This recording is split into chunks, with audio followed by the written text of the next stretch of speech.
Hai semuanya, gimana kabar kalian? Semoga selalu dalam keadaan baik. Jadi welcome back di segmen Analisa Pagi. Teman-teman, kita ada di tanggal 22 April.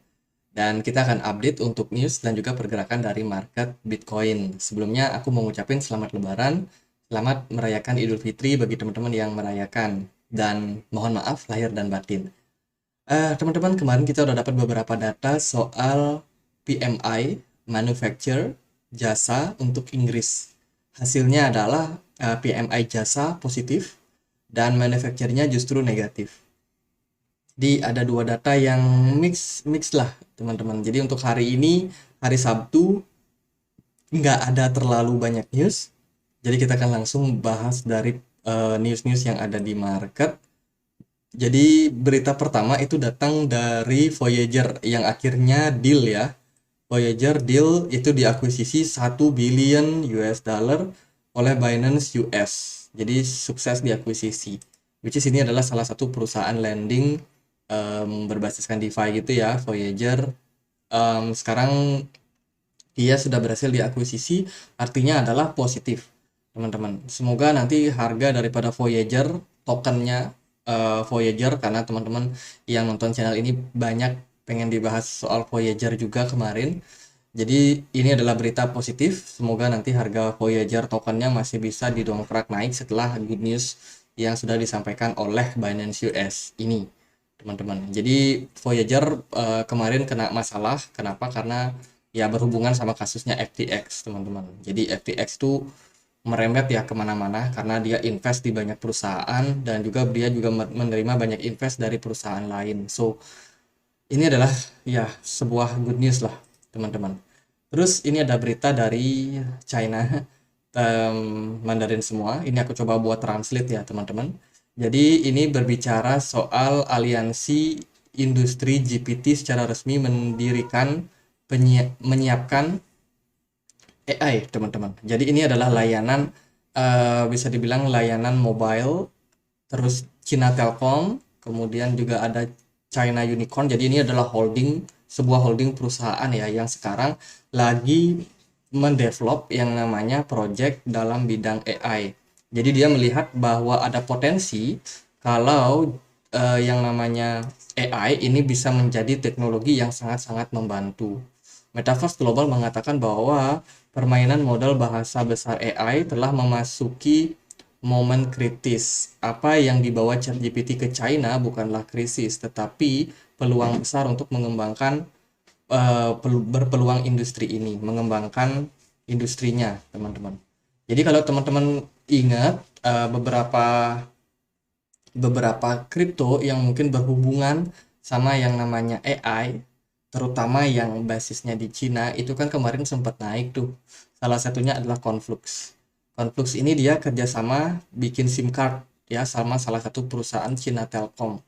Dan aliansi industri GPT yang sudah menyiapkan infrastrukturnya sekarang ini berarti harusnya ini good news ya buat ekosistem daripada Conflux ke depannya, karena dari pihak China sendiri cukup support sebenarnya sama perkembangan daripada teknologi ini, teman-teman. Jadi Conflux Network mungkin bisa mendapatkan angin segar juga, akan kena trigger juga karena news dari China ini, teman-teman. Terus ini ada berita soal stablecoin dengan underlying euro ya. Jadi diberi nama Euro Coin Vertible.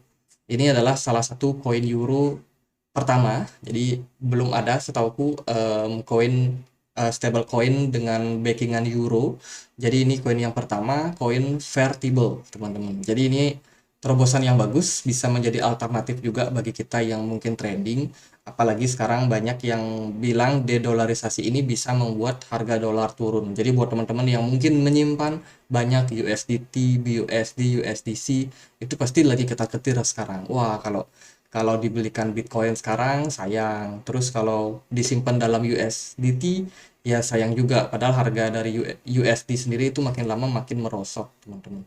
Jadi dengan hadirnya salah satu stablecoin dengan underlying mata uang lain, ini tentunya bisa menambah opsi kita dalam melakukan transaksi. Jadi itu beberapa good news yang kita bisa sampaikan. beritanya bagus-bagus semua sih sebenarnya. Lalu gimana kondisi dari Bitcoin? Bitcoin justru malah drop ya teman-teman. Kalau kita perhatikan hari ini Bitcoin ada diperdagangkan di kisaran 27.200. Secara konsisten dalam 3 hari terakhir Bitcoin terus-terusan merosot teman-teman. Jadi nggak perlu heran karena memang Bitcoin bergerak di dalam sebuah rising wedge dan so far sekarang dia sudah terkonfirmasi breakdown dan ongoing untuk mencari level-level support yang cukup ideal. Em, Paling sekarang karena level 28 ribunya udah ditembus, berarti next targetnya bisa ke 26.600. Itu bisa menjadi salah satu level support yang mungkin bisa menahan pergerakan dari Bitcoin. Kalau dia masih jebol lagi, maka 25.400 something juga masih akan ada support kuat di sana, teman-teman. Jadi masih ada beberapa lapisan lagi yang mungkin menarik untuk kita perhatikan dan ya secara overall itu posisi dari Bitcoin kita akan coba lihat dari DXY sendiri. DXY sendiri sebenarnya nggak terlalu gimana-gimana ya.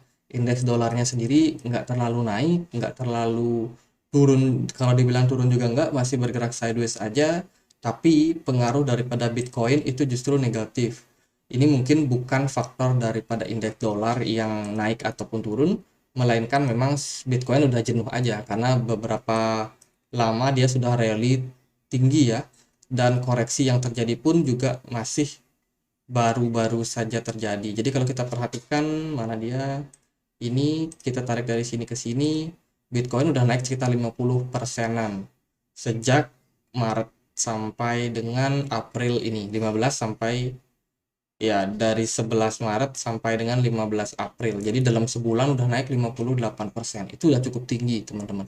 Jadi sekarang koreksi sesuatu yang cukup wajar terjadi. Kalau kita mencari opsi-opsi lain, mungkin di mana kira-kira Bitcoin bakalan terkoreksi, tarik dari swing high ke swing low, maka kita akan menemukan level Fibo 61,8 di 266, 26.600. Itu level harmonik daripada Golden Cross Fibonacci retracement. Jadi bisa jadi level tersebut bisa teman-teman manfaatkan untuk melakukan akumulasi berikutnya.